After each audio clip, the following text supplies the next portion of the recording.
We originally filed under two laws. We filed under the local ordinance. It was the first time that there started to be non-discrimination bills based upon sexual orientation specifically. We filed under that, and we filed under the Unruh Civil Rights Bill specifically about gender. So we said we're going to tackle this both ways. Both ways. You got to catch that. It's like, yeah, you were discriminated against because of your gender.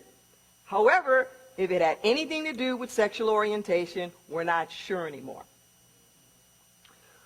We finally won at the appellate level.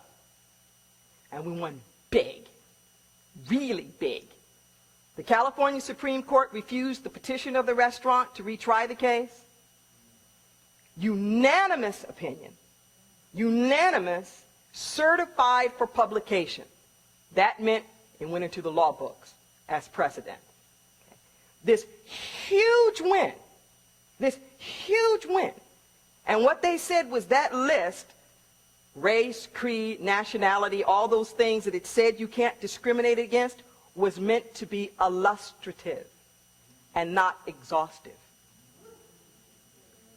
And that sexual orientation is meant and implied. If it's arbitrary, don't do it. If it's arbitrary, don't do it. So here was the situation. If we had won initially, the most we would have gotten out of it is a dinner. Okay? But because we didn't, it got pushed all the way up to the appellate levels.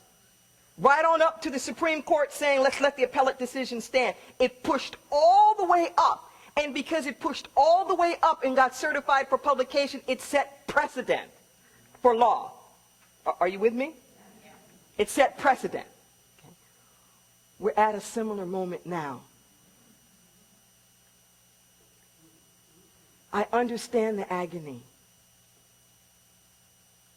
We have a whole community. I was alone 25 years ago.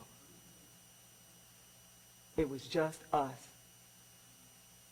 And it was very, very lonely and very, very scary. But I am telling you what I know. I'm telling you what I know.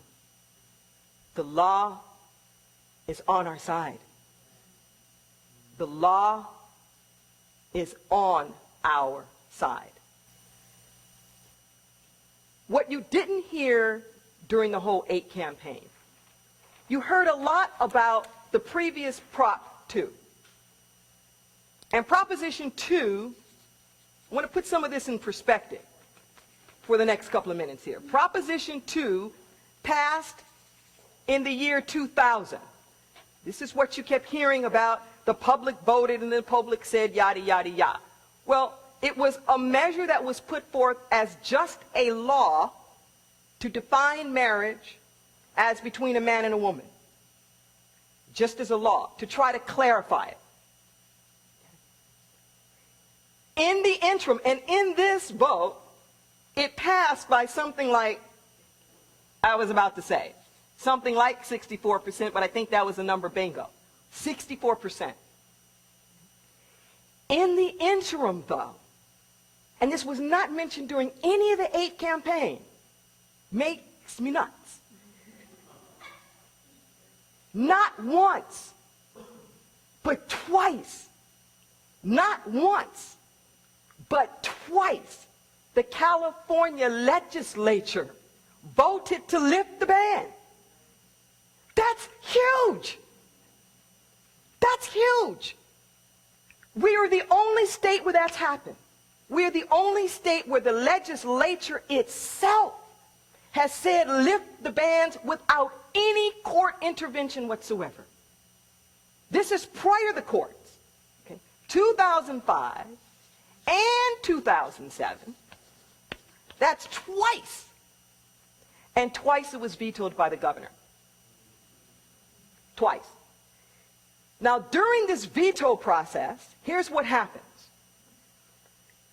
There's this thing called a friend of the court brief.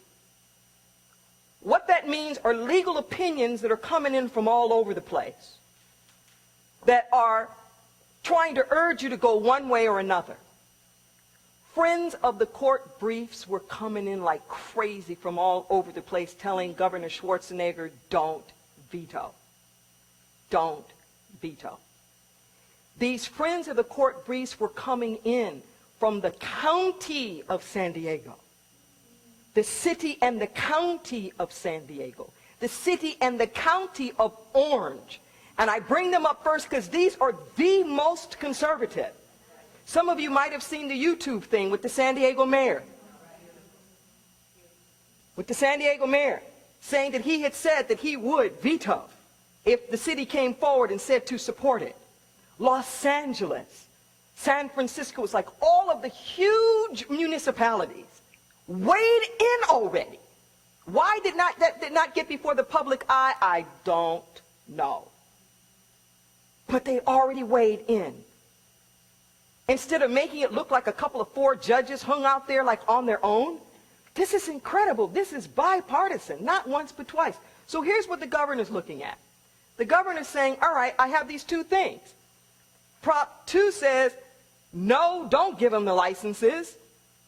The legislature twice says, yes, give them the licenses. So he's caught in the middle. He says, let's wait for the Supreme Court to make the decision. Let's wait. In the interim here, Gavin Newsom in San Francisco starts issuing marriage licenses to press it. To press it. He knew exactly what was going to happen, that those marriage licenses were going to be revoked. It was those cases that went to the California Supreme Court. They got revoked because of Prop 2. So Prop 2 got put on trial. Prop 2 got put on trial. And on May 15th, what the court said is that this was unconstitutional. That definition, by inserting that definition, you were excluding people based upon their gender and based upon their sexual orientation. And that is unconstitutional. That people have a constitutional right. Okay? A constitutional right. The other piece of this that you didn't hear that's critical to this is the idea of the freedom to marry. The freedom to marry is not a governmental right. The freedom to marry is a human right. Breathe that in for a moment. Breathe that in.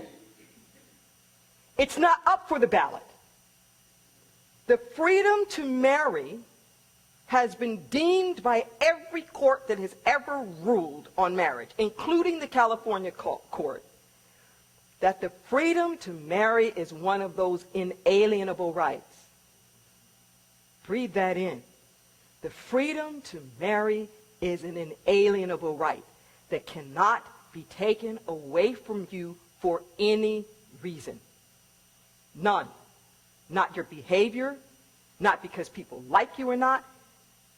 Even if you are on death row, you still retain the right to marry. Catch that.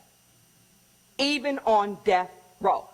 The freedom to choose your marriage partner is considered to be right up there with the freedom of religion. With the freedom of religion. The Constitution protects the minority's rights. So that even if everybody else is one religion, you have a right to choose your religion and you have a right to practice your religion. You have a right to be married and the right to have religion. It's the same thing. Somebody on death row has a right to practice the religion. It cannot be taken away.